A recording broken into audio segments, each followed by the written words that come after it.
बिस्मिल्लाहिर्रहमानिर्रहीम। अस्सलामुअलैकुम स्टूडेंट। कल हमने अपना फर्स्ट चैप्टर कंप्लीट कर लिया था। आज हम अपना सेकंड चैप्टर स्टार्ट करेंगे। हमारे सेकंड चैप्टर का नाम है हातिम ताई और बादशाह। ठीक है, तो मैं आपको इसकी रीडिंग करके बता रही हूँ, गौर से सुनिएगा। किसी ज़माने में मुल्क यमन पर एक बादशाह हुकूमत करता था। वो बहुत सखी था, यानी कि रहमदिल था। कोई ज़रूरतमंद बादशाह के दरबार से खाली हाथ ना लौटता था। यानी अगर किसी को जो है कोई ज़रूरत होती थी तो वो बादशाह के दरबार से कुछ लिए बिना नहीं जाता था।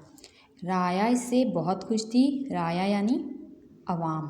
ठीक है, अवाम इससे बहुत खुश थी और इसके हक़ में दिन रात दुआएं करती थी। इसी मुल्क के एक कबीले का नाम तय था। तय कबीले के सरदार का नाम हातिम था, इसलिए इसे हातिम ताई कहते थे। हातिम ताई बहुत बहादुर और सखी इंसान था।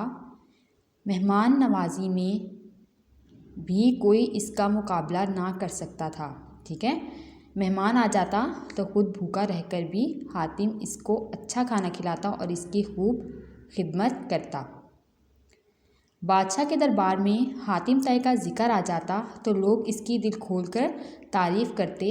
हातिम ताई की तारीफ़ सुन सुनकर बादशाह इससे हसद करने लगा था, यानी इससे नफ़रत करने लगा था।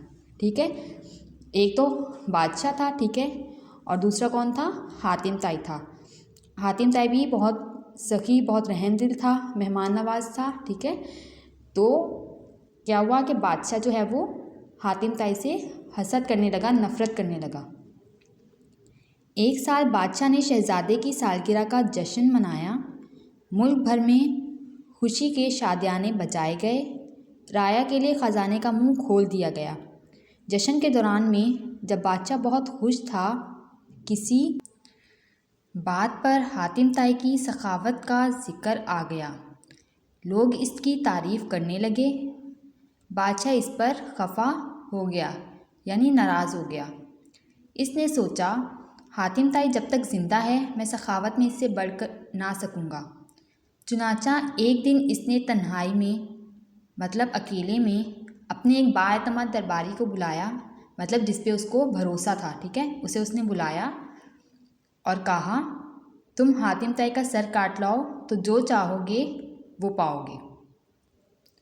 बादशाह का हुक्म बजा लाने के लिए दरबारी रवाना हो गया, यानी हुक्म पूरा करने के लिए। ठीक है, कबीला तय के करीब इसे एक शख्स मिला और वो इसे घर ले गया और इसकी इतनी खातिर मदारत की कि दरबारी बादशाह की दावतें भूल गया, मतलब बहुत ज़्यादा उसकी खातिरदारी की। ठीक है, दूसरे दिन जब सुबह दरबारी ने जाने की रुखसत तलब की तो मेज़बान ने कहा, मतलब जाने की इजाज़त मांगी तो मेज़बान ने कहा, मुझे 2-4 दिन और ख़िदमत का मौका दीजिए। दरबारी बोला, मैं चंद दिन और ज़रूर ठहरता, लेकिन मैं बादशाह सलामत के एक हुक्म पर अमल करने के लिए निकला हूँ, इसलिए ठहर नहीं सकता, लेकिन समझ में नहीं आता कि मुझे इसमें कामयाबी कैसे होगी। मेज़बान ने कहा, आप मुझ पर भरोसा करें और बादशाह सलामत का काम बताएं, मुमकिन है मैं आपकी मदद कर सकूं। दरबारी ने कहा, इस बात को राज में रखना ज़रूरी है। बादशाह ने मुझे हातिम का सर लाने को कहा है। अगर आप ये बताएं कि हातिम कहाँ रहता है तो मेरा काम बड़ा आसान हो जाएगा।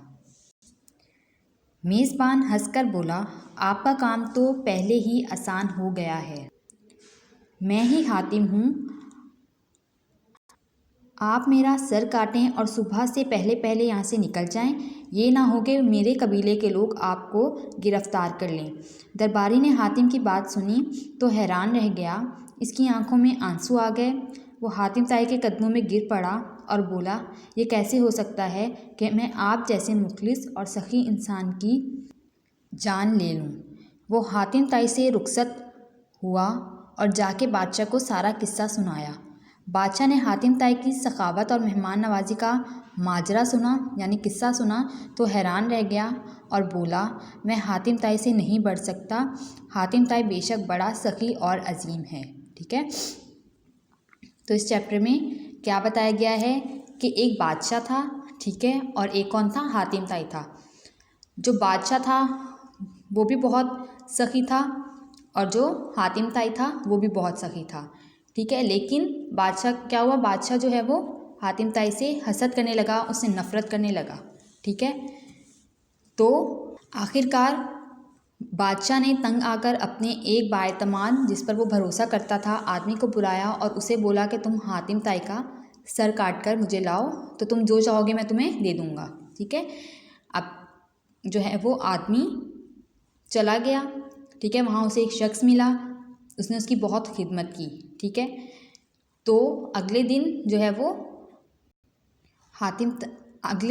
वो उस आदमी ने उसे सारा किस्सा बताया कि बादशाह ने उसे किस लिए यहाँ भेजा है। ठीक है, और उसने कहा ठीक है, तुम्हारा काम तो बहुत आसान हो गया, तुम मेरा सर काटो और ले जाओ, मैं ही हातिम ताई हूँ। ठीक है, तो जो है वो ये बात सुनकर आदमी की आंखों में आंसू आ गए। ठीक है, और वो उसके कदमों में गिर पड़ा। ठीक है, और उसने बोला कि मैं ऐसा नहीं कर सकता। और यही बात जाके उसने क्या किया, बादशाह को बताई, तो बादशाह भी हैरान हो गया और बोला कि मैं हातिम ताई का मुकाबला नहीं कर सकता। यानी हमें किसी से हसद नहीं करना चाहिए, हमें किसी को अपने से कमतर नहीं समझना चाहिए। ठीक है,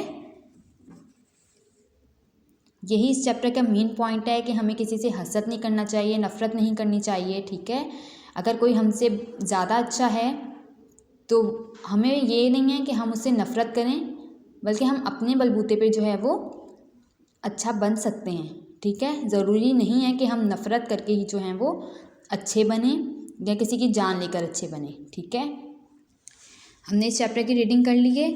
अब कल आप लोगों का काम ये, आप लोग की डायरी ये है, आप लोगों ने इस चैप्टर का टाइटल पेज बनाना है और एक पेज राइटिंग करनी है।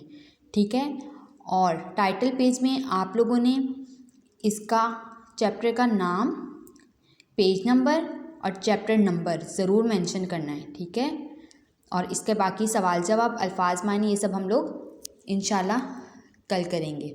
खुदा हाफिज़।